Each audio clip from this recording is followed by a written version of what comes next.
ராவணா பார்வையாளர்கள், தமிழ் உறவுகள் மற்றும் ராவணா நல விரும்புகளுக்கு வணக்கம். தம்பி தென்னகம் விஷ்ணு இங்கே வந்திருக்கிறாரு, சென்னைக்கு வந்திருக்கிறாரு. அவரை சந்திக்கிறோம், பேசுகிறோம். வணக்கம் தம்பி. வணக்கம் ஐயா, நல்லா இருக்கீங்களா? நல்லா இருக்கேன். தமிழ்நாடு மட்டும் இல்லை, உலகம் முழுக்க இப்போ வந்து பேசப்படும் நபராக மாறி இருக்கீங்க. வாழ்த்துக்கள் அதுக்கு. என்ன சிரிக்காத தம்பி, நான் சீரியஸாக தான் உட்காந்து கேட்டுட்டு இருக்கிறேன். என்னையும் சிரிக்க வச்சிடாதீங்க. இப்போ என்ன முடிவில் இருக்கிறீங்க? இப்போ என்ன முடிவு? இப்போ காலைல சாப்பிட்டேங்கய்யா. அது மாதிரி சாப்பிடணும் தான் அடுத்த முடிவு. எனக்கேவா? இல்லை தம்பி, நீங்கள் விரும்பி நேசித்து ஒரு மீசை முளைக்காத வயசுலேருந்து இதில் பயணம் பண்ணிட்டு இருக்கீங்க. நான் பார்த்துருக்கேன் பல முறை. அதுலேருந்து நீக்கப்பட்டுட்டாங்க. ஓகே, அதை நம்ம பேச வேணாம். அதை போய் பேசிக்கிட்டு திரும்ப ஒரு விமர்சனமாக வைக்கிறப்ப அது ஒரு சங்கடத்தை ஏற்படுத்தும். தவிர்ப்போம். அடுத்து என்ன திட்டத்தில் இருக்கீங்க? நீங்கள் என்ன திட்டத்தில் இருக்கீங்க? நான் எப்பவும் போல இதே போல தான் நான் செய்திருப்பேன். நான் அடிப்படையில் பத்திரிக்கையாளர் தம்பி. பத்திரிக்கையாளர் எல்லாமே நிறை குறைகளை பேசுறது என் வேலை. பேசிகிட்டு இருக்கிறோம், அதை வந்து விமர்சனங்களை எதிர்கொண்டுட்டு இருக்கிறோம். அது எல்லாமே நடக்கிறது, அது ஒன்றும் பிரச்சனை இல்லை. நீங்கள் வந்து ஒரு இயக்கமாக ஒரு கட்சிக்குள்ளே பயணிச்சுட்டு கட்சி உறுப்பினராக இருந்துட்டு இப்போ கட்சியில் இருந்து வெளியில் வந்தபோது திரும்ப என்ன நிலையில் இருக்க பாருங்க. பேக் டு ரிட்டனா, இல்லை வந்து அடுத்து மாற்று வழின்னு இருக்குது, வேறு ஏதாவது கட்சிக்கு போறியா? அப்படி பல கேள்வி இருக்குது. இல்லை அது பேசுவோம் தான். அது ஒன்றும் இல்லைங்க. இப்போ நீங்களா இருக்கீங்க, நீங்களாம் ரொம்ப வருஷமா அரசியல் பேசிட்டு இருக்கீங்க. அரசியல் பேசினா பத்திரிகையாளர் சொன்னவங்கலாம் இப்போ எத்தனையோ கட்சியில் சேர்ந்துருக்காங்க. இப்போ நாங்கள் மட்டும் அதே நீங்கள் மட்டும் அது மாதிரி போகாமல் நிற்கிறீங்களா? அதே மாதிரி நாங்கள் போகணும் எதுக்கு எதிர்பார்க்குறீங்க? நீங்கள் நிற்கிறீங்களா அதே மாதிரி? இப்போ நாங்களே ஏன் போனோம்? இல்லை தம்பி, நான் ஒரு சித்தாந்தத்தில் ஆதரிக்கிறேன். அவ்வளோதான். பத்திரிகையாளர் இருந்தவர்களே மற்ற கட்சியில் போய் சேர்ந்துருக்காங்க. நீங்களும் பத்திரிகையாளர் ரொம்ப வருஷமா இருக்கீங்க. எனக்கு தெரிஞ்சு விவரஞ்ச நாள்ல இருந்து இருக்கீங்க. நீங்க ஏன் போய் சேர மாட்டீங்க? அப்ப நீங்களாம் சேராம நிக்கலாம். அப்ப நாங்க மட்டும் ஒரு கட்சியிலிருந்து நீக்கப்பட்டா உடனே போய் சேர்ந்துடணுமா? என்ன மாதிரி? இல்லை அப்படி சொல்ல வரல, நான் அந்த மாதிரி கேட்கல. நீங்க போய் ஒரு இடத்துல சேரணுன்றது நோக்கம். என்ன செய்ய போறீங்க, திட்டம் என்ன, அப்படிதான் அதுதான் கேட்கறேன். அதை இப்போ சொல்லும் போதே ஒரு யூடியூபராகவே இருந்துருவீங்களா? இல்லை நான் சொல்லும் போதே உங்கள்கிட்ட கேள்வி கேட்கும் போதே உங்களுக்கு தெரிஞ்சுக்கணும் என்ன மனநில இருக்குன்னு. நீங்க விட்டு இருக்கீங்க, நாங்க இருக்கக்கூடாதாங்க அப்படின்னா பொருத்தி பார்க்கலாம். கட்சியில இருந்தா நிக்கிருக்காங்க. நம்ம கருத்தியல் இருந்தோ கொள்கையில இருந்தோ நம்மளை யாராலும் நிக்க முடியாது. மனசாட்சி இருக்கிற வரைக்கும். சரிங்களா? நம்ம ஒரு கட்சியில போய் நின்றாலும் மனசாட்சி வந்து அடகு வச்சுதான் போய் சேருங்கன்னு வச்சுங்களேன். அதனால வேற எந்த கட்சியிலும் போய் சேர வாய்ப்பே கிடையாது. இதே தமிழ் தேசிய களத்துல இதுக்கு முன்னாடி இருந்ததை விட இன்னும் பல மடங்கு வீரியத்தோட செயல்பட போறோம். இனி நம்ம கொள்கையை வந்து கோட்பாடுகளையும் தமிழ் தேசிய அரசியலையும் ரொம்ப சுதந்திரமா பேசலாம். அப்படிப்பட்ட ஒரு இடத்துக்கு வந்திருக்கோம். இதை கை காட்டவும் தெரியும். பணக்கிறோம் அதனால பாத்துக்கலாம். நம்ம என்னைக்குமே நாம் தமிழ் கட்சி தான் தமிழ் தேசியம் பேசக்கூடிய ஒரு கட்சி. அந்த கட்சிக்கான வெற்றிக்கான அந்த பாதையில தொடர்ச்சியா செல்வோம். கட்சியில இருந்து வேலை பார்த்தது இப்ப கட்சியில் இல்லாம வேலை பார்க்க போறோம். அவ்வளவுதாங்க. அந்த எந்த நோக்கமோ அந்த நோக்கத்தை செயல்பட்டு இருப்போம்னு சொல்லுவாங்க. கட்சியில இருந்து வெளியே விட்டாங்க நம்ம நோக்கம் அப்படிங்க. சரி சரியும். கட்சியில வந்து அங்க இருக்கக்கூடிய எல்லாரும் நமக்கு தெரியும், உழைக்கக்கூடிய எல்லாருக்கும் தெரியும். அவ்வளவு என்ன பேரன்பு ஒன்று நேசிக்கக்கூடியவங்க. இணைய மாதிரி தான் அவங்களும். அவங்க வேற யாரும் கிடையாது. இணைய மாதிரி தான் இங்க இருக்கக்கூடியவங்களும். அதனால அந்த உள்ள இருந்தது செய்து வெளியே சுதந்திரமா பேச முடியாது. ஆமா, தனிப்பட்ட முறையில நான் யாரையும் பகிச்சுக்க முடியல. குறிப்பா தமிழ் தேசியவர்களை, தமிழ் தேசியம் பேசக்கூடியவர்களை எந்த காலத்திலையும் நான் பகிச்சுக்க மாட்டேன். யார் என்ன சொன்னாலும் அவங்களை எப்படி பாரு அப்படி பாரு எனக்கு தெரியுமில்ல. நான் யாரை எப்படி பார்க்கணுமோ சில கருத்து முரண்பாடுகள் இருந்தாலும் எல்லாரையுமே தமிழ் தேசியம் பேசக்கூடியவர்களை ரத்த உறவை காட்டிலும் என்னுடைய லட்சிய உறவுகளை நான் பேரன்போடு நேசிப்பேன். அந்த பாதையில நான் தொடர்ச்சியா போயிட்டே இருப்பேன். தொடர்ச்சியா பயணிப்பீங்க. பரவாயில்ல, நல்ல விஷயம். அரசியலை நீங்க கவனிக்கிறீங்களா? இல்லை நிறைய வாசிப்பு இதெல்லாம் நிறைய இருக்குது, அரசியல் போக்கு எப்படி பார்க்குறீங்க, இந்த மாதிரி இருக்குதா? இல்லை நீங்கள் அப்படியே ஒரு யூடியூபராக தேங்கி இருக்க போறீங்களான்ற ஒரு கேள்வி இருக்குது. இருக்கக்கூடாதுன்றது தான் எல்லாருடைய விருப்பம். இந்த அரசியல் இப்போ நீங்கள் இருக்கக்கூடிய ஒரு உதாரணத்துக்கு திமுக எதிர்கட்சி, அதனுடைய கடமையை சரியாக செய்கிறதா அப்படின்னு நீங்கள் பார்க்குறீங்களா? ஒன்றுமே செய்யலைங்கய்யா. குப்பையா இருக்கு, போட்டு பொழந்துருக்கணும். யாரை இவங்க செய்யக்கூடிய தவறுகளை, தாவேக அரசு செய்யக்கூடிய தவறுகளை சுட்டி காட்டி நொறுக்கி இருக்கணும். அதை நொறுக்க மாட்டாங்க. ஃபார்மாலிட்டிஸ்க்கு ஒரு எதிர்கட்சிங்கிற பேர்ல இருக்காங்க தவிர அவங்க வந்து தீர்க்கமா வந்து ஒரு விஷயங்கள் எடுத்து ஃபோர்ஸ்ஃபுல்லா பண்றாங்க. ஒண்ணுமே பண்றதே கிடையாது. அவங்க என்ன பண்றாங்க?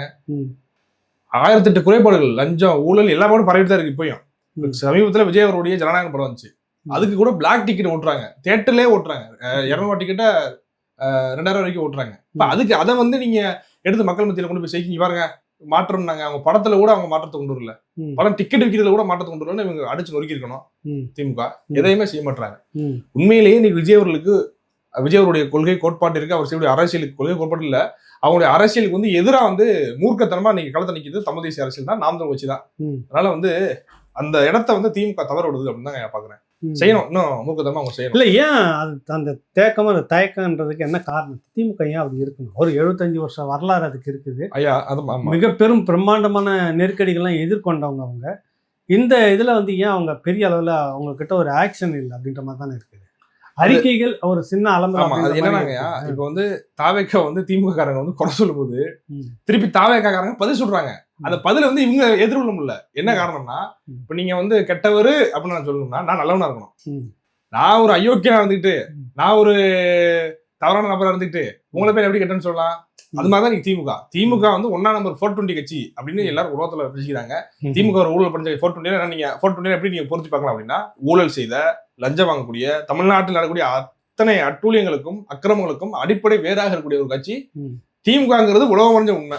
உலகத்தில் வாழக்கூடிய எந்த தமிழ்நாட்டு போய் கேட்டாலும் திமுக சீச்சி அது மோசமான கட்சி, சரி திமுக காரனா போடா நீ வந்து இப்பதாண்டா இருப்ப அப்படின்ற மாதிரி திமுகனாலே ஒரு மோசமான போக்கு இருக்குல்ல. அப்படிப்பட்ட ஒரு கட்சி புதிதாக ஆட்சிக்கு வந்திருக்கக்கூடிய ஒரு கட்சிக்காரங்களை பார்த்து நீங்க தவறான விஷயத்தை இப்படி பண்றீங்க, தவறான நீங்க அரசியல் செய்றீங்க அப்படின்னு சொன்னா திருப்பி நீங்க என்ன பண்றீங்கன்னு கேள்வி கேட்டா அவங்களால பதில் சொல்ல முடியல. அந்த மாதிரி ஒரு விஷயம் இருக்கிறதுனால அவங்களால கேள்வி கேட்க முடியல. கேள்வி கேட்டா மாட்டிக்கிறாங்க. ஏன்னா கேள்வி கேட்டா பதிலுக்கு அவங்க ஒரு கேள்வி கேட்டு விட்டுறாங்க, திருப்பி மாட்டிக்கிறாங்க. அப்ப திமுகவோட தாவேக்கா எவ்வளவு மேலுங்கிற இடத்துக்கு நீங்க தமிழ்நாட்டு மக்கள் மத்தியில் வந்து இருக்கு. அதனால உங்களால பதில் சொல்ல கேள்வி கேட்க முடியல, திருப்பி கேள்வி கேட்டா பதில் சொல்ல முடியல. அந்த மாதிரி ஸ்டன்னா நின்றதுனால அடுத்த நகர முடியாம இருக்காங்கன்னு நினைக்கிறேன். இந்த போக்கு இப்ப பாத்தீங்கன்னா இந்த அரசு வந்து இந்த குறுகிய நாளுக்குள்ளார 2 சட்டமன்ற உறுப்பினர்கள் திமுகவை சேர்ந்தவர்கள் 2 பேர், மார்க்கண்டேயன் ஒருத்தர், அனிதா ராதாகிருஷ்ணன் கைது நடவடிக்கைக்கு ஆளாயிருக்கிறாங்க. செந்தில் பாலாஜி மேலே ஏற்கனவே ஒரு வழக்கு, அதை பெயில் எடுத்துட்டு இருக்கிறாங்க. இன்னொரு இதில் இந்த மாதிரி வழக்கு தொடர்ந்து ஒரு நெருக்கடி இருக்குது. பெயில் வந்து இங்கே இல்லை, தள்ளுபடி ஆகுது. சுப்ரீம் கோர்ட்டில் போய் எடுக்கிறாங்க. இந்த போக்கை வந்து பழி வாங்குவதற்காக மட்டும் வந்தாங்க அப்படின்னு எடுத்துக்க முடியுமா? இல்லைன்னா நடவடிக்கை ஊழல் செய்திருக்காங்க, நடவடிக்கை எடுத்திருக்காங்கன்னு பார்க்குறீங்க? இல்லை, பழிவாங்கும் நடவடிக்கை எடுக்க முடியாது. பழிவாங்கும் நடவடிக்கைன்னா தாவேக்கா எதிராக பேசுகிறோம், ஆட்சிக்கு வந்தாலும் எங்களுக்கு எதிராக பேசுறீங்களா அப்படி கைது பண்றதுக்கு பழிவாங்க நடவடிக்கை. மாரிதாஸ் அவர்களை கைது பண்ணாங்கிறத நீங்க அப்படி பார்க்கலாம். மாரிதாஸ் வந்து கைது பண்ணாங்க, பழிவாங்க நடவடிக்கை அப்படின்னு. இதெல்லாம் பழிவாங்க நடவடிக்கை சொல்ல முடியாது. நீ செய்யற அயோக்கியத்தனம் தான் பண்ணிடுவ. உங்க அதை வந்து சட்டப்படி நடவடிக்கை எடுத்தா பழிவாங்க நடவடிக்கைனா என்னப்பா? பழிவாங்க நடவடிக்கை நீ என்ன பண்ண சொல்லு? நீ ஒருத்தர் வந்து முதலமைச்சர்னு பார்க்காம கூட நம்ம என்னதான் விஜயவர்களோட மாற்று கருத்து இருந்தாலும், மாற்று அரசியல வந்து அவர் நம்ம பேசினாலும், அவங்கள விமர்சிச்சாலும், விஜயவர்கள் வந்து அடிச்சு உடச்சு எலும்பு உடச்சிடும் நம்ம பேசுவோமா? எவனா ஒரு கிரிக்கெட் பேசுவானா? திமுக காரன் பேசுறாங்க, அவங்க என்ன மனநிலை இருக்கா? எப்ப கொஞ்சம் அண்ணகிறேன், நாளைக்கு அந்த இடத்துல யாரும் வந்து உட்கார்ந்தா நீங்க பேசுவாங்க. இப்படி அந்த திமுறை எங்கிருந்து வருது திமுக காரனுக்கு? இப்படி பேசுறோம்னா தாவிகா பட்டிலாம் கூடாது. உண்மையா ஒன்று பேசுறோம். ஒரு தமிழ் தேசியவாதியா ஒரு முதலமைச்சரை பார்த்து இங்க இருக்கக்கூடிய ஒரு நபர், ஒரு சட்டமன்ற உறுப்பினர் அடிச்சு எலும்பு உடச்சிடும் சொல்றது எப்படிங்க ஏற்க முடியும்? எப்படி இருக்க முடியும்? இதை தானே நாளைக்கு யாரும் தான் செய்வாங்க. நாளைக்கு தமிழ் தேசியம் பேசக்கூடிய ஒருத்தர் வந்து இங்க அதிகாரத்தில் வந்தா கூட இதானே பேசுவாங்கணும். அப்ப இன்னைக்கே தட்டலனா 5 விளையாது 50 விளையாது. தவறான அரசியலை வந்து ஆரம்பத்திலே உடைக்கலனா நாளைக்கு பெருசா ஆக்டோபஸ் காரங்க ஏற்கனவே வளர்ந்தா நிக்கிறாங்க, இன்னும் மேலும் மேலும் வந்து வளர்ந்துட்டாங்கன்னா நமக்கு எதிராக தான் அது மாறும். இல்ல, ஒரு பக்கம் வந்து பாத்தீங்கன்னா இப்ப இந்த தாவேக்கா அரசனுடைய போக்கு இது வரைக்கும் இந்த 3 மாதம் இப்ப நடக்குது. உங்களுக்கு ஒரு பொது பார்வை இருக்குல்ல, பரவாயில்ல அப்படின்றது ஒன்று இருக்குது, சுமார் அப்படின்றது ஒன்று இருக்குது. இல்லைப்பா அவங்க வந்தது பழி வாங்குறதுக்கு தான் வந்துட்டு இருக்கிறாங்கன்னு ஏதோ ஒரு எண்ணம் தோணலை. என்ன தோணுது இந்த அரசு மேலே உங்களுக்கு? என்ன தோணுது? முதல்ல தாவேக்காரன்னு கிட்ட பாருங்க. ரொம்ப ஐயோ ஐயா சிரிக்கிறதா அழுகிறதான்னு தெரியல. பேய் பிசாசனம் தாவேக்கா ஆளுங்களுக்கு ஒன்று தோணலைன்றீங்களா? பேய்ட்டு மாட்டணும், பிசாசனம் மாட்டணும்னு திமுக அதிமுக கட்சிருச்சு. இது என்ன கலவனே தெரியல, இது என்ன ரகம்னு தெரியலடா அப்படின்ற மாதிரி. இந்த ஆட்சியை ஓஹோன்னு சொல்ல முடியாது. ஆனா சில விஷயங்கள் வந்து பண்றாங்க. தமிழ்நாடு பேருந்துகள் வந்து தமிழ்நாடு அப்படின்னு வந்தது, இந்த மாதிரி சில விஷயங்கள் நல்லதான் நடக்குது இதுக்குள்ள அப்படின்னு. ஆதி தமிழ் சமூகத்துக்கு வந்து அமைச்சரவையில் வந்து அதிகமான பங்கு 7 பேர் கொடுத்துருக்கான்னு நினைக்கிறேன். இந்த மாதிரி விஷயங்கள் நம்ம தான் பேசுறோம். ஆதி தமிழர் விடுதலை இல்லாது, மீதி தமிழர் விடுதலை இல்லாதுங்கிறத நம்ம தமிழ் தேசிய கோட்பாடு நம்ம பேசின அரசியலை வந்து செயல்படுத்தினாதான் இன்னைக்கு தமிழ்நாட்டு அரசியல் ஈடுபடுவோம். தமிழ் தேசிய அரசியலை அவங்க அதாவது தமிழ் தேசிய அரசியல் இருந்து இருக்கக்கூடிய கூறுகளை வந்து எடுத்துக்கொண்டு அவங்க செயல்படுத்தினா மட்டும்தான் மக்கள் மனசுல வந்து இடம் பிடிக்க முடியுங்கிறத தாவேக்கா புரிஞ்சுக்கிட்டு சில விஷயங்கள் செய்யறாங்க. அரசு பேருந்து நம்ம போராட்டம் பண்ணோம். தாவேக்கா புரிதலுக்குன்னு ஆதி தமிழர் விடுதலை இல்லாது, மீதி தமிழர் விடுதலை இல்லை அப்படின்னு அவங்களுக்கு புரிதல் இருக்குன்னு சொல்லுங்க. பதவி கொடுத்துட்டாவே எல்லாம் சரியாயிடும் நினைப்பா இல்லைங்கய்யா. அது ஒரு நரேஷன் செட் பண்றாங்க பாருங்க. இது என்னன்னா பெரும்பான்மை சமூக மக்களாக இருக்கக்கூடிய வாக்கு வங்கி அதிகமா தக்க வச்சுக்கணும்னு பண்ணி. ஆமா பாருங்க, நம்ம ஆளுகளுக்கு இத்தனை பேர் கொடுத்துருக்காங்க அப்படின்னு சொல்லி அந்த மக்கள் மத்தியில ஒரு தாக்கம் இருக்கும்ல. திமுக காரங்க வந்து நீங்க பொது தொகுதிக்கு ஆசைப்படலாமா கேட்ட இடத்துல இவர் 7 பேர் கடன் கொடுத்துருக்காருங்க அப்படின்னு ஒரு பார்வை போகும் இல்லையா? உண்மையை பேசுறேன், அதுக்காண்டி தாவேக்கா கதரா பேசுறா பாருங்க அப்படின்னு பேசக்கூடாது. எது சரியோ, நம்ம என்ன அரசியல் பேசணுமோ அது ஒருத்தர் வந்து நடைமுறை பார்த்தும் அது சரின்னு சொல்லிதான் ஆகணும். அனைத்து சாதியினரும் அர்ச்சதாரம் திமுக சொன்னாங்க, வரவேற்றோம், வரவேற்றோம் இல்லைங்க, அனைத்து சாதியும் அர்ச்சலாம். ஆனா அது செஞ்சீங்களா, நடைமுறைப்படுத்தலாங்கிறதா கேள்வி. விஜய் அவர்கள் பிரதான கோயில்கள்ல அந்த அனைத்து சாதின்னு சொல்லக்கூடியவர்கள் இல்ல அர்ச்சகரா இல்ல சொன்னாங்க, சின்ன சின்ன கோயில்களை அனுப்பிச்சு போட்டாங்க தவிர அது விமர்சனம் பிரதானமா போட்டாங்க. நடைமுறைப்படுத்தல. அப்ப அந்த மாதிரி நடைமுறைப்படுத்தும் பொழுது நம்ம தமிழர் நலன் சார்ந்து நம்ம பேசக்கூடியவர்கள், தமிழர் அரசியலை பேசக்கூடிய நம்ம சில விஷயங்களை வந்து ஆதரிக்கலாம், ஓகே அப்படின்னு சொல்லலாம். ஓஹோன்னு கொண்டாட வேண்டிய தேவை நமக்கு இல்ல. திமுகவுக்கு அதை வச்சு ஒப்பிடும் போது இதுக்கு திமுக அதிமுகங்கிற ஆட்சிக்கு இவங்க வந்து சில விஷயங்களை செய்யறாங்க, சரி பார்ப்போம் இனி வரக்கூடிய காலத்தை எப்படி செய்யறாங்க, இதே மாதிரி தொடருதா, தமிழர் நலன்ல அக்கறை கொண்டு செயல்படுறாங்களா இல்ல யாருக்காக செயல்படுறாங்கிறத நம்ம பார்ப்போம். அது சின்ன பல குளறுபடிகள் இருக்கு. பிரமுகர்களுக்கு வந்து அதிகமான ஒரு பொறுப்பை கொடுப்பது, டெல்லி பிரதிநிதியாக வந்து கர்நாடகா சேர்ந்தவர் வந்து நியமிப்பது, இந்த மாதிரி அவங்களுக்கு விமர்சனம் இருக்கு. அப்ப ஒப்பீட்டளவுல திமுகவோட ஒப்பிட்டு பார்க்கும்போது அதுக்கு இது எவ்வளவு மேலுங்கிற மாதிரி தாங்க பொதுவா நம்ம பாக்குறோம். பொதுமக்களா நம்ம பார்க்கும்போது அப்படி பாக்குறோம். சத்தியமா பொதுமக்கள் பார்க்குவாங்க, சும்மா பிடிக்கலங்கிறதுக்காக வந்து பிராண்ட முடியாது. இதை சொல்வதற்காக நம்ம வந்து விலை போயிட்டான்னா சொல்லிக்கிட்டு நமக்கு ஒன்றும் பிரச்சனை கிடையாது. நம்மளுடைய கொள்கையில நம்ம சரியா இருக்கும், அவ்வளவுதான். சரி, இப்ப இந்த ஊடகத்துல இருக்கக்கூடிய பலரும் வந்து கைது பண்ணிருக்காங்க, பெரிய பட்டியல் இருக்குது. எதிர்த்தரப்பு மேல உடனே வழக்கு பதிவு, கைது. அந்த வேகம் தன் கட்சியை சார்ந்தவர் மேல ஒரு பாலியல் வழக்கே வந்திருக்குது, அதுக்கு கைது நடக்கல. நிறைய பேர் அவங்க அந்த மாதிரி பேசிட்டு இருக்காங்க, எழுதிட்டு இருக்காங்க, ஆனா அவங்க பேர்ல எல்லாம் வழக்கு பதிவு செய்து கைது பண்ணல. அப்ப இந்த பாராபட்சம் இருக்குல்ல, இது எப்படி சரியான ஒரு ஆட்சியா இருக்க முடியுன்ற கேள்வி வருதா இல்லையா? வருதுல. இதுதானே திமுக பண்ணுச்சு. திமுக காரங்க எவ்வளவு பெரிய மொள்ள மாதிரித்தனம், அயோக்கியத்தனம், கேடுகட்டத்தனம் பண்ணாலும் கைது பண்ண மாட்டாங்க. அவர் வந்து ஏதோ 2 ரேப் பண்ணிட்டாரு, ஏதோ 4 கொலை பண்ணிட்டாரு, அவ்வளவுதானே அப்படின்னு சும்மா அசால்ட்டா அதை மூடி மறைக்கக்கூடிய வேலை செய்யும். அது இதே வேலை தான் திமுக பண்ணுச்சு. தாவேக மாற்றுன்னு வந்திருக்கீங்களே, உங்களுக்கு என்ன வேறுபாடு? விஜய் அவர்கள் கவனத்திற்கு போகலையா முதல்ல இதெல்லாம்? எனக்கு தெரிஞ்சு இத மாதிரி என்னை வந்து பேரை பயன்படுத்தி ஏதாவது தவறா பண்ணினா விடவே மாட்டேன் அப்படின்னாரு. அப்ப நான் உங்க கட்சிக்காரங்க செய்யற தவறால என்ன பண்ணிட்டு இருக்கீங்க? உங்க கட்சிக்காரங்க சோசியல் மீடியால எப்படி உட்காந்து பேசிட்டு தெரியுமா? எவ்வளவு கெட்டவாத போட்டு பேசிட்டு தெரியுமா? இதே மாதிரி உங்களுக்கு எதிராக எழுதுனா உடனே கைது. திமுக பண்ணதான் இவங்களும் பண்றாங்க. அந்த விஷயத்துல மாறுபாடு இல்லைங்க. நான் முன்னாடி சொன்னது செயல் திட்டம். செயல் திட்டத்துல நம்ம பேசக்கூடிய அரசியல ஒரு சில விஷயங்கள் வந்து செயல்முறைப்படுத்துறாரு, அதை நம்ம ஆதரிக்கிறோம். இந்த மாதிரி நிர்வாக ரீதியாக எதிர்கருத்து வைக்கக்கூடியவர்கள் வந்து முடக்கக்கூடிய வேலை செய்யறதுல வந்து திமுக இவங்களுக்கு மாற்று கருத்துல பெரும்பான்மையான விஷயங்கள 90 விழுக்காடு திமுக தாவேக்காக்கு பெரிய மாற்றம்லாம் கிடையாது. அது திமுக இருக்கு, இது தாவேக்கான் இருக்கு. அது கொடி கருப்பு சிவப்பு, இது சிவப்பு மஞ்சள், இவ்வளவுதான் வேறுபாடு என்னை பொறுத்த வரைக்கும். வித்தியாசம் ஒண்ணு இல்ல, ஆளை பார்த்து நடவடிக்கைன்றது திமுக இருந்த மாதிரி தான் இங்க இருக்கு. அதனாலதான் என்ன இப்ப என்னன்னா, தவறு செய்யக்கூடியவன், இந்த மாதிரியான ஏமாற்று வேலை செய்யக்கூடியவன் போய் அங்க சேர்றான். அங்க போனா தவறு பண்ணாலும் அவன் பிரச்சனை நம்ம ஆளுங்கட்சி, நம்ம டிவி கேடா அப்படிங்கிறா. நீங்க என்ன டிவிக்கு ஆட்கள் சில பேரையும் கைது பண்ணிருக்காங்களே சில விஷயங்களுக்காக, கடத்தல் மற்ற விஷயங்கள் அது இதுன்னு வரப்ப கைது. நீங்களே சொல்றீங்க. மிரட்டினார் ஒருத்தர் வந்துட்டு, அதுக்கு உடனே கட்சி விட்டு நீக்கி இருக்கிறாங்க அப்படின்னு சிலர் நடக்குது இல்ல, சிலர் நடக்குதுங்க. நான் சொல்றேன், அதாவது 100 குற்றங்கள்ல 10-15 நடவடிக்கை எடுக்கிறாங்கன்னா இப்ப மீதி 80-85 என்ன செய்ய போறீங்க? உங்க கட்சிக்காரன் விட்டுருவீங்களா? நீங்க அந்த பாத்தீங்கன்னா ஐபிஎல் ஸ்டேடியத்துல உட்காந்து மாத்திரை நுணுக்குறான்னு சொல்லி உருட்டங்க தான். நீங்க அவர் மீது என்ன நடவடிக்கை? அது முன்னாடி அவர் அப்படி இருந்தாரு, அமைச்சரான பிற்பாடு ஒழுங்கா இருக்கிறாரு, அப்படி எடுத்துக்கிட்டு போலாமே. அதுக்கு சப்பக்கட்டு கட்டி என்னென்ன பேசுனீங்க? சரி, அமைச்சரான பிறகு அவர் பேர் இமேஜ் டேமேஜ் ஆயிடுச்சு, அதுக்கு ஒரு சப்பக்கட்டு கட்டு வேற, குழந்தை வச்சுட்டு வேற வீடியோ போடுறாரு. குழந்தை வச்சா நீங்க அமைச்சர் வந்து நீக்கிருக்கலாம், அவரை நீக்கினா உண்மையாயிரும். அதுக்காக நீக்காம வச்சிருக்காங்க. தன்னுடைய ஆட்சிக்கு கலகம் வந்திருக்கூடாங்கிறக்காக வச்சிருக்காங்க. அதானே பார்க்க முடியுது. அப்ப நீங்க அதுல இருந்து எப்படி மாற்ற வந்துட்டீங்க? இவர்களை வைத்துக் கொண்டு ஐயா குற்றப்பின்னணி இருக்கக்கூடியவர்கள், இந்த மாதிரி தவறான ஒரு பழக்கத்தில் இருக்கக்கூடியவர்கள் வந்து நீங்க நிர்வாகத்தில் உட்கார வச்சீங்கன்னா இவங்க எப்படி சரியான வழிகாட்டுல இருப்பாங்க? ஒரு சரியான ஒரு வழிகாட்டுல செய்யக்கூடியவங்க சரியான நபரா இருக்கணும் இல்லையா?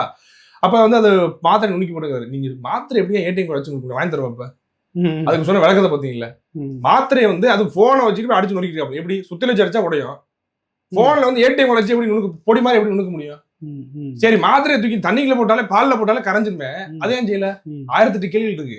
இதுக்கு விளக்கம் கொடுக்காம தன்னுடைய கட்சிக்காரனை காப்பாத்துக்கிற நோக்கத்துல ஒரே விஷயத்துல பண்ண இந்த நபர்கள் எப்படி மக்களுக்காக அக்கறையாக செயல்படுவாங்க? அவங்க கட்சிக்காரங்க தானே காப்பாற்ற பார்ப்பாங்க. அதனால பல பேர் சேர்றாங்க நீ தவைக்கல. அதனாலதான் அப்படி இந்த மாதிரி இருக்குது. சரி, அதிமுகனுடைய குரல் இப்ப எங்க இருக்குது, எப்படி பாக்குறீங்க நீங்க? அதிமுக முடிஞ்சுங்க ஏறக்குறையா. ரெட்டலையான ஒன்று இருந்துச்சு, அது முடிச்சு. இனி எனக்கு தெரிஞ்ச அதிமுக உருவெடுத்து வர வாய்ப்பு இல்லை. ஏன்னா ஏற்கனவே 5 வருஷம் ஆட்சியில் இல்லை, இந்த 5 வருஷம் ஆட்சியில் இல்லைன்னு தெரிஞ்சு போச்சு. அதனாலதான் அந்த கட்சியில் இருக்கக்கூடிய முன்னாள் அமைச்சர்கள் எல்லாருமே மாறி தாவைக்கா போறாங்க. இனி கட்டுப்படி ஆகாது இந்த கட்சியில் இருந்தோம்னா மொத்தமா முடிச்சுட்டு போயிடுவாங்க. நம்ம வந்து ஏதோ ஒரு கட்சியில, அதாவது அதிகாரத்தில் இல்லாத கட்சியில எம்எல்ஏவா இருக்கிறத விட ஆளுங்கட்சியில போய் சாதாரண உறுப்பினராக இருந்துட்டு போயிருவோம், கட்சியுடைய உறுப்பினர் போயிருவோம் தான் அங்க போய் சேர்றாங்க. அப்ப அவங்களுக்கு தெரியுது இனி நாம் இங்க வரக்கூடிய காலத்துல அதிமுகங்கிற கட்சி இல்லாம போயிடும் அப்படிங்கிறது அவங்களுக்கு தெரியுது. அப்படிதாங்க பார்க்க முடியுது. சரிங்க தம்பி. இப்போ பொதுவாக வந்து ஒரு கேள்வி உங்கள் மேலே வந்து என்னென்னா, தென்னகம் விஷ்ணு ஒரு அரசியல் பார்வைன்னு ஒன்று இருக்கும். தமிழ் தேசியத்தில் தான் பயணிக்கிறோம் அப்படின்னு சொல்ல வரீங்க. ஆனால் அதே நேரத்தில் எதிர்த்தரப்பில் வந்து இப்போ நீங்கள் எதிர்க்கட்சி விமர்சனம் பண்ணி ஆகணும். ஒரு பொலிட்டிக்கல் சப்போர்ட்டர் வந்து இருந்தாகணும் உங்களுக்கு. இப்போ ஆளுங்கட்சி தரப்பில் நீங்கள் விமர்சனம் தாங்காமல் ஒருவேளை கைது அது இது நடவடிக்கை எடுக்கிறாங்கன்னா என்ன பண்ணுவீங்க கேள்வி இருக்குது. நம்ம சரியா நம்ம தவறாக பேச போகிறது இல்லைங்கய்யா. இப்போ வந்து முதலமைச்சர் விஜயை பற்றி கண்ட மேனிக்கு சகட்டு மேனிக்கு கெட்ட வார்த்தை போட்டு திட்டினா என் மீது நடவடிக்கை பாயும். நாகரிகமா பேச எதுக்கு மேல பாயுது? நடவடிக்கை பாய்ந்தா மிஞ்சி ஊற்றி உள்ள வைப்பாங்களா, சிறைப்படுத்துவாங்களா, என்ன செய்வா, கையால உடைப்பீங்களா, இல்ல தலை சீவுவீங்களா? இதுக்கெல்லாம் 5 நேரம் இந்த களத்தை நிப்போமா? ஐயா, இவ்வளவு நாளா நான் அரசியல் பேசியிருந்தேன், எப்படி கட்சி இருக்குங்கிறதுக்காகலாம் இல்ல. எனக்கு நான் பேசுவேன், என்ன பண்ணிடுவேங்கிற ஒரே காரணத்துக்காக தான். எனக்கு எப்படி கட்சி இருக்கு, எனக்கு வேணா வந்து சாலை மறியல் ஈடுபட்டுருவாங்க, பஸ்ஸை உடைச்சிருவாங்க, அப்படி இல்லை.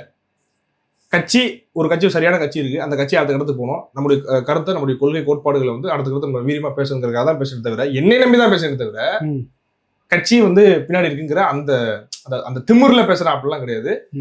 இனி நான் ரொம்ப நாகரிகமான முறையில வந்து விமர்சனத்தை வைப்போம், நடவடிக்கை எடுத்தா எடுக்கட்டும், எதை எதிர்கொள்வோம். தலைவர் வந்து தேசிய தலைவர் வந்து நம்ம இந்த இடத்துல குறிப்பிட்டு பேசுவோம். நெடுமாறன் ஐயா வந்து பிரபாகரன் எழுச்சியின் வடிவம்ங்கிற புத்தகத்துல வந்து குறிப்பிட்டு இந்த விஷயத்த தலைவர் வந்து ஒரு முறை தமிழ்நாட்டில் கைது பண்ணி செயல் வச்சிருந்தப்ப கூட இருந்தவங்களாம் நம்மள எப்படி இது பண்ணலாம் அப்படின்னு சொல்லி சிறையா இது கஷ்டத்தில் வச்சிருப்பான்னு நினைக்கிறேன். அது சரியா எனக்கு மறந்து ரொம்ப வச்சு போச்சு.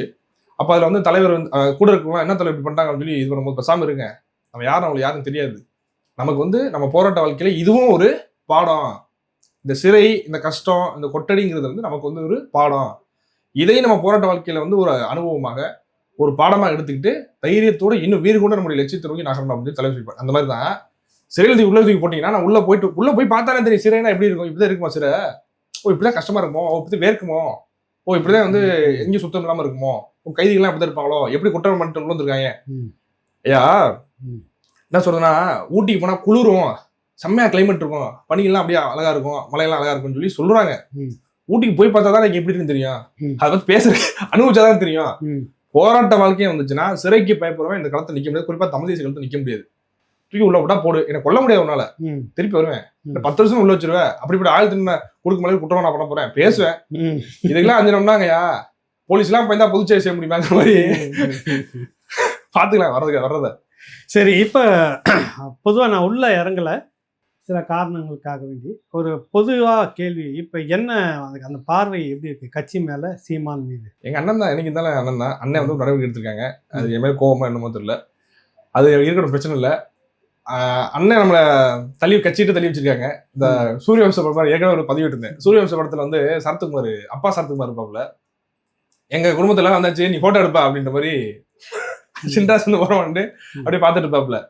அந்த மாதிரி வேணா நான் பார்த்து நிற்பேன். ஆனா அது என்னுடைய குடும்பம், நாம் தமிழர் கட்சிங்கிறது அது என்னுடைய குடும்பம், நான் வளர்ந்த வீடு, நானும் சேர்த்து வளர்த்த வீடு, குடும்பம். அந்த சூரியவம்சத்துல திரும்ப இணைஞ்சிருவாங்க அந்த எண்ணம் இருக்குல்ல? அப்ப இல்லங்க என்ன பிரிதுங்கிறது வீட்டை விட்டு வேணா வெளியே போடா அப்படின்னு சொல்லிருக்கமா தவிர அந்த உறவு இல்லைன்னா யாராதுல, புரியுங்களா? இணையரா ரெண்டாவதுங்கய்யா, உறவு இல்லைன்னா யாராதுல. நாளைக்கு வந்து அவருக்கு ஒண்ணு நான் பாத்துட்டு இருக்க, அப்பா சரத்குமார் ஒன்னா மய சரத்குமார் பாத்துட்டு இருப்பாப்ல இல்லையா? அந்த மாதிரி கட்சிங்கிறது, அண்ணன்கிறவங்க அந்த கொள்கை கோட்பாடுங்கிறது என்னைக்குமே என்னோட தான் இருக்கும். அது வந்து கட்சியில இணையாம இருந்தா கூட சில விஷயம் இப்ப ஃப்ரீயா பேச முடியலங்கய்யா. அதனால நீங்க அப்படி பாக்கலாம், ஃப்ரீயா பேச முடியுதுன்றீங்க. நீங்க இப்ப சும்மா இருக்க மாட்டேங்கிறீங்க, 4 வீடியோ 5 வீடியோ போட்டிருக்கீங்களே நீங்க. ஆமா, உள்ள போனா சில ரெஸ்ட்ரிக்ஷன் இருக்கு, ரிலாக்ஸா இருந்திருக்கலாமே. ஏன் ஏதாவது ஒண்ணு காரணம் சொல்லணும்னு பேசிட்டு இருக்கீங்கன்னா தவறா நான் ஒன்றும் பேசலங்க. நான் இல்ல ஏதோ ஒண்ணு அது பேசாம விட்டுருக்கலாமே. அதை பேச மட்டும் தூக்க வர மாட்டேங்குது, நான் என்ன பண்றது? நான் உங்களுக்கு புரிஞ்சுக்கலாம். அதாவது ஒரு உங்களால சொன்னாங்கய்யா, சில பேர் விமர்சிக்கிறாங்க, நீங்களாம் கட்சிக்கு என்ன பண்ணீங்க, கலப்பணி செஞ்சுட்டீங்களா, உங்களுக்கு எங்களை பத்தி விமர்சிக்கணும்னா கலப்பணி செஞ்சுட்டு எங்க கூட வந்து தோளுக்கு துணையா நின்றுட்டு நீங்க விமர்சிங்க அப்படின்னு சொல்லி சொல்றாங்க, சில பேர் சொல்றாங்க. அப்படி பார்த்தா நம்ம தாவை கலப்பை சேர்ந்துட்டா தாவை விமர்சிக்க முடியும்? அடுத்த கேள்வி வரும், திமுக கலவை சேர்ந்து திமுக விமர்சிக்கணுமா? என்ன இது, பத்திரிகையாளர்னா சில விமர்சனங்கள் வைப்பாங்க. நான் கூட சொன்னேன், அது அண்ணன் சொல்ற மாதிரி ஐயா வைக்கக்கூடிய கருத்துங்க விமர்சனங்கிறது அது அவருடைய கருத்து, அது அவருடைய கருத்தாவே இருக்கட்டும், அதை நம்ம மதிப்போம், ஏற்க தேவையில்லைன்னு கடந்து போயிடலாம், அவர் திருப்பி போட்டு விமர்சனம் பண்ண தேவையில்ல.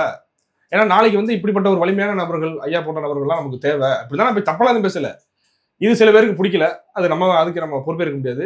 அதனால அங்க இருந்தா அதை பேசாத அதை பேசாதன்னு சொல்லுவாங்க.